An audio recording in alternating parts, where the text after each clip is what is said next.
आज कहानी नीरज चोपड़ा की। नीरज चोपड़ा के ओलंपिक्स के शानदार प्रदर्शन से 121 साल बाद भारत ने आखिर एथलेटिक्स में स्वर्ण पदक जीत लिया और स्वर्ण जीतकर उन्होंने देश का दिल भी जीत लिया। ओलंपिक्स के इतिहास में भारत की तरफ से वो एथलेटिक्स में स्वर्ण जीतने वाले पहले भारतीय बन गए। आज वो मेडल जीतकर देश वापस आ रहे हैं तो लोग हर जानकारी को कुरेद कर ये जानना चाहते हैं कि उनकी कहानी आखिर क्या है। 23 साल के नीरज चोपड़ा की एथलीट बनने की कहानी बेहद दिलचस्प है। नीरज पानीपत के एक छोटे से गांव खंडरा के एक संयुक्त परिवार से ताल्लुक रखते हैं जो एक मध्यम वर्गीय परिवार है। नीरज अपने बचपन में आम बच्चों से ज़्यादा मोटे और थुलथुले बदन वाले बच्चे थे और उनकी इसी कमी ने उनको पूरी दुनिया में शोहरत दिलाई। दरअसल मोटापे को कम करने के लिए नीरज ने पानीपत स्टेडियम जाना शुरू किया। उस वक्त नीरज का वजन 80 किलो हुआ करता था और नीरज हर हाल में अपना वजन कम करना चाहते थे। उनके मोटापे और उसके ऊपर कुर्ता पायजामा पहनने की वजह से उन्हें स्टेडियम में लोगों ने सरपंच कहकर बुलाना शुरू कर दिया। नीरज ने कभी इसे मजाक के तौर पर नहीं लिया और वो अपना वजन कम करने के लिए लगातार मेहनत करते रहे। इसी बीच नीरज ने जेवलिन थ्रो की प्रैक्टिस कर रहे कई खिलाड़ियों को वहां देखा। नीरज चोपड़ा जेवलिन फेंक रहे खिलाड़ियों के जेवलिन को फेंकने के बाद बेहद चाव से दौड़ते हुए उसे उठाकर वापस लाते और खिलाड़ियों को देते। एक तरफ नीरज का मोटापा कम हो रहा था और दूसरी तरफ जेवलिन थ्रो की तरफ उनकी ललक लगातार बढ़ती जा रही थी।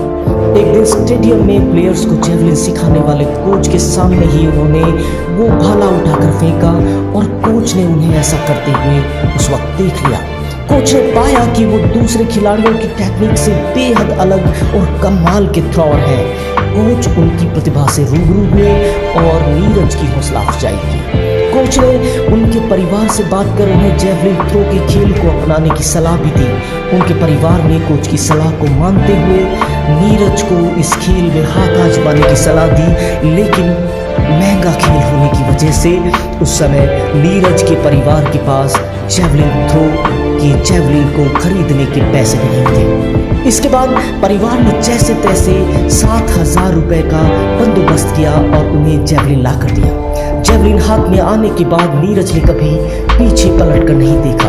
वो सफलता के झंडे गाड़ते चले गए। उनकी थ्रो की टेक्निक सबसे अलग थी, हालांकि उनके पास कोई कोच नहीं था और ऐसे में उन्होंने एक रास्ता निकाला। उन्होंने जेवलिन थ्रो के वीडियोज यूट्यूब से देखने शुरू किए और वो कमाल करने लगे।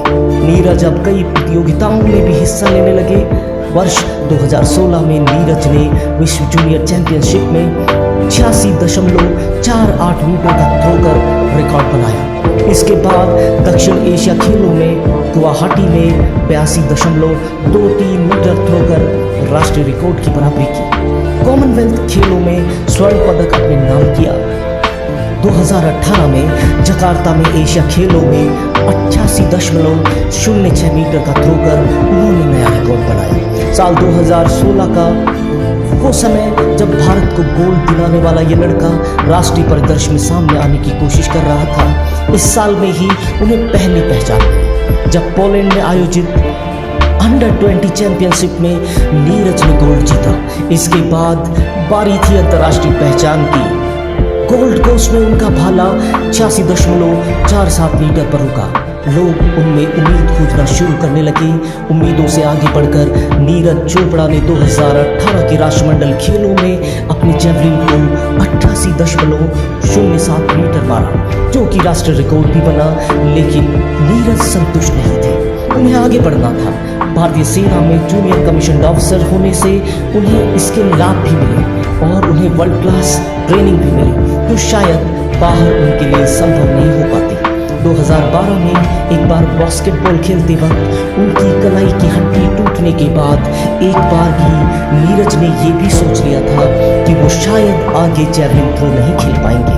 पर नीरज ने इस बात को भी मान ली कि उनकी उसी कलाई की हड्डी कभी टूटी थी जिससे वो स्वर्णिम थ्रो करके ओलंपिक गोल्ड मेडल लाए हैं। साल 2019 नीरज चोपड़ा के लिए बेहद मुश्किलों भरा साल साबित हुआ। उन्हें कंधे की चोट लगी और वो आगे खेल नहीं पाए और सर्जरी के बाद उन्हें कई महीने तक आराम के लिए खेल से दूर होना पड़ा। 2020 में कोरोना के चलते अंतर्राष्ट्रीय प्रतियोगिताएं नहीं हुई और वो 1 साल तक इस पल का इंतजार करते रहे। रियो ओलंपिक में क्वालिफाई करने से चूके नीरज ने टोक्यो ओलंपिक में ऐसा नहीं होने दिया और अपनी पिछली चूक के घाव को भरते हुए उन्होंने वो कर दिखाया जो उनसे पहले किसी ने नहीं किया। आखिर शनिवार को उन्होंने देश के खाते में स्वर्ण पदक डाल दिया। नीरज ने अपना ये पदक एथलीट मिल्खा सिंह के नाम किया, जो अपने जीवन काल में किसी भारतीय युवा को ओलंपिक्स में गोल्ड मेडल लेते हुए देखना चाहते थे। हालांकि समय मिल्खा सिंह और नीरज दोनों के लिए इतना मेहरबान नहीं रहा। मिल्खा सिंह का सपना पूरा करने वाला ये लड़का अपनी ट्रेनिंग खुद करके आया। हालांकि अब उनके पास इंटरनेशनल स्तर के कोच हैं, लेकिन कहानी और संघर्ष वो होता है जो अभावों के बीच आकार पाता है और सफलता के बाद हर कोई उसे चाव से सुनता है, सुनाता है और प्रेरणा हासिल करता है।